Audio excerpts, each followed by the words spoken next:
everyone, and welcome to the next video, Creative Cooking with Dion and Mama Monica.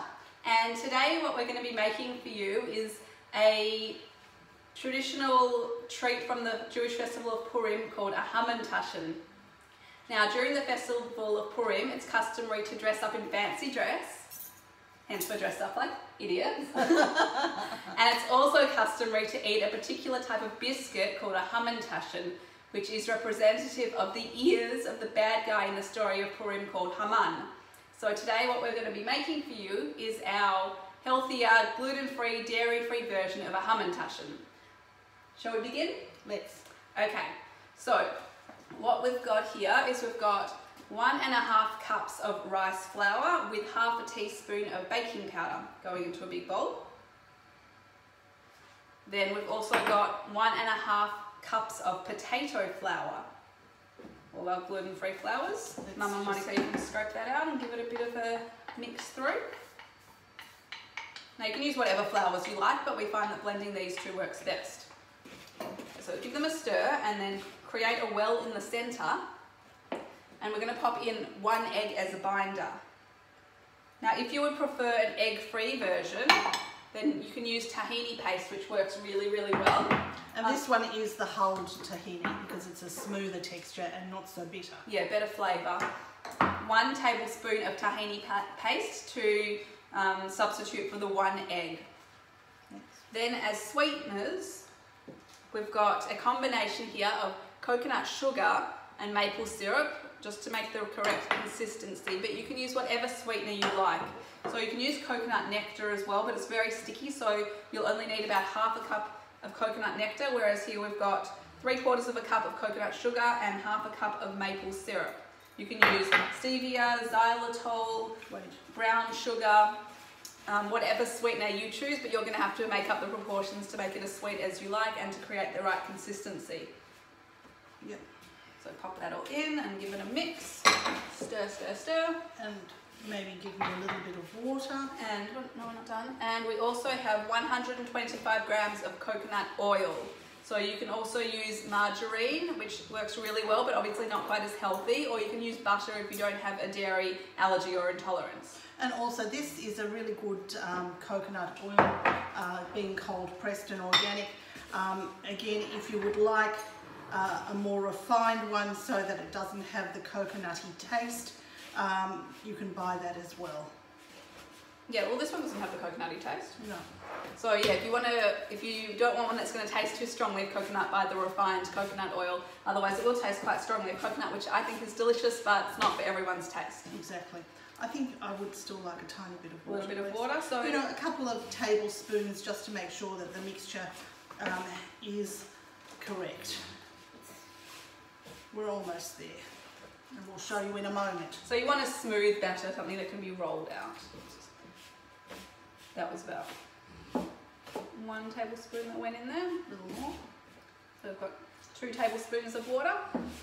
You're just going to have to play around with the consistency, because depending on what you're using for the oil or the sweeteners, you might need some water, you might need some extra flour if it's a bit too sticky, but you just want to be able to roll it into a big ball.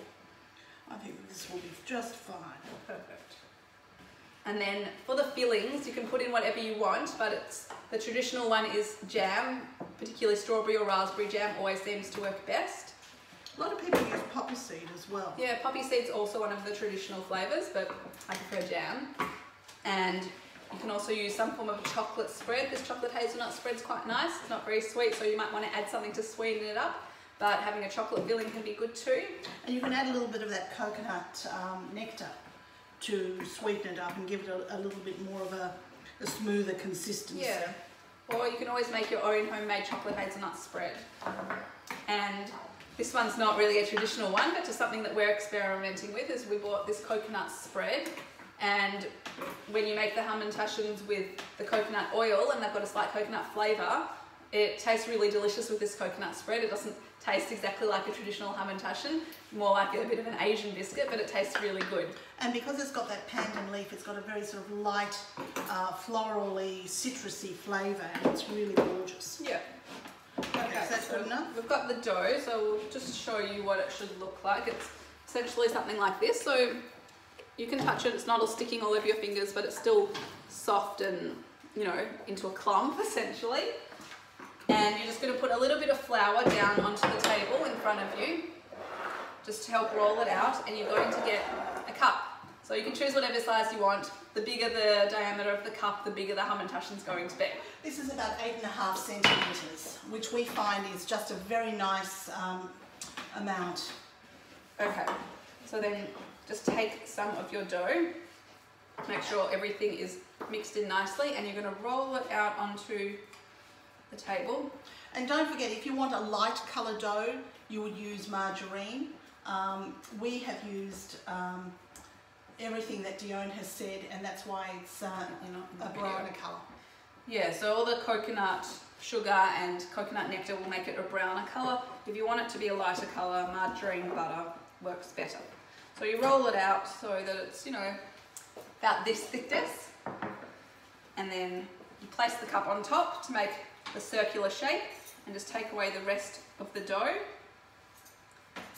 And then you choose whatever filling you want to use. So I'm going to use jam. So you take just about a teaspoon of jam. And if people are interested to know, it's about 1/4 of a centimetre. Come in and have a closer look. It's about 1/4 centimetre thickness, the round that you're making. So then we want to make it into a triangle. So what you do is you roll in that bit, so it's over the top, and then you roll in the other side as well to make it into a corner, and then you roll in the bottom so that it looks like a triangle. And then once it's in this triangular shape, you pop it down onto the baking tray, and Mama Monica is going to put an egg wash over the top just to make it a bit more glistening, a bit more crunchy. And a little bit more golden brown, which really is aesthetically very pleasing. So we'll show you one more a bit closer up so you can see how to roll it. This pastry is quite soft and sticky, the one that we've just made now, so you might want to add a little bit more flour to yours, just to make it easier to roll, but it will work out perfectly fine. But the less sticky it is, the nicer it looks. So do you want to do this one, and I'll show them you folding it so they can see exactly how to make it? Yes. So it's 1 teaspoon of jam. It is quite a sticky consistency, but it will work very well. And it's simple. You just make it into a triangle. It's extremely simple. And if you are a bit of a perfectionist like me, you'll smooth it out so that it covers the whole area of filling. And then carefully try and pick it up so that it doesn't all fall apart as you're putting it on the baking tray. I'm using a knife for that. It just makes it a little bit easier. And you can just continue this process until you finish. This amount of dough will make, it's quite a big portion, it'll make about 28 Hamantashins depending on which size you're making them. You can always make some larger ones if you don't want there to be so many, or smaller ones if you want there to be more. And you can alternate between the different fillings, play around, have some fun, do whatever you like. Exactly. And just another note is that you need to have some baking paper or a silicone sheet on a biscuit tray, and the oven is 180 degrees preheated. Yeah, and it'll take about 15 to 20 minutes to bake them. So after 15 minutes, check on them. If they're looking ready, take them out. If you touch them and they're still quite soft, leave them for another 5 minutes. Exactly. And voila! So simple. So simple and so easy. And here are some that we prepared earlier. So we actually, I don't know if you can even see the difference, but we've made 2 different types. These ones here, this is one with the pandan. These are the coconut sugar ones, so they're a little bit darker in colour. And then we've got over here the ones that we've done with margarine, and the sweetener that we used for these ones was maple syrup. And it's jam in the centre. Jam in the centre, so they're a bit lighter in colour. And the pandan? I just showed the pandan. No, you showed the hazelnut. No, I showed the pandan. Okay. That's the chocolate one. And they look beautiful. They taste great, they're a great treat, and they're actually healthy for you as well. Exactly. And gluten-free, dairy-free, sugar-free, nut-free if you avoid the hazelnut spread, and they can be egg-free if you use the tahini paste instead of the egg.